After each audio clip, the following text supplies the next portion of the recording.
Exit poll पर हम बात करेंगे जदयू के राष्ट्रीय प्रवक्ता राजीव रंजन प्रसाद जी से। राजीव रंजन जी, हरियाणा में, जम्मू कश्मीर में वोटिंग खत्म हो चुकी है, 8 तारीख को नतीजे आने हैं। उसके पहले जो एग्जिट पोल आया है उसमें दिख रहा है कि हरियाणा में कांग्रेस की आंधी चल रही है और जम्मू कश्मीर में भी कांग्रेस एनसी गठबंधन को बढ़त है। दोनों राज्यों में बीजेपी पिछड़ रही है। देखिए, वैसे हम आश्वस्त हैं। जो जमीनी रिपोर्ट है, ग्राउंड रियलिटी यह है कि कश्मीर और हरियाणा दोनों ही राज्यों में एनडीए की सरकार बनेगी। जहां तक एग्जिट पोल के रुझान का सवाल है, अगर आप पिछले लोकसभा चुनाव को देखें, उस समय भी एग्जिट पोल के नतीजे कुछ और कह रहे थे और जब वास्तविक परिणाम आए तो एक बड़ा बदलाव दिखा।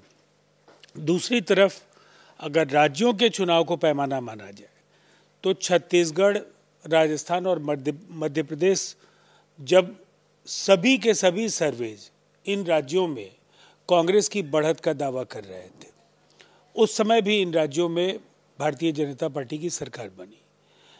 इसीलिए एग्जिट पोल के बजाय वास्तविक नतीजों का इंतजार करना चाहिए और हमें पूरा यकीन है कि एक स्पष्ट जनादेश एनडीए के पक्ष में इन दोनों राज्यों की जनता देने जा रही है। मतलब आपका यह कहना है कि जो एग्जिट पोल में दिखाया जा रहा है यह पूरी तरह से 8 तारीख को पलट जाएगा और 8 को जो नतीजे आएंगे उसमें यह होगा कि दोनों जगह बीजेपी आ रही है। देखिए, ये मैं नहीं कह रहा हूँ। मैंने आपको जो लोकसभा और विधानसभा के 2 उदाहरण दिए हैं और आप भी सहमत होंगे कि ये 2 जो एग्जिट पोल के रुझान थे, उसमें जो कुछ दर्शाया जा रहा था उससे उलट परिणाम है।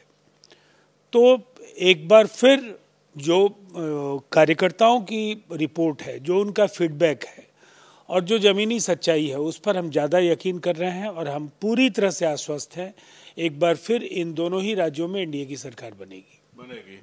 तो देखिए, एग्जिट पोल में जो दिखाया जा रहा है वो अलग बात है, लेकिन जदयू का दावा है कि दोनों राज्यों में, हरियाणा और जम्मू कश्मीर में, बीजेपी की सरकार बनने जा रही है।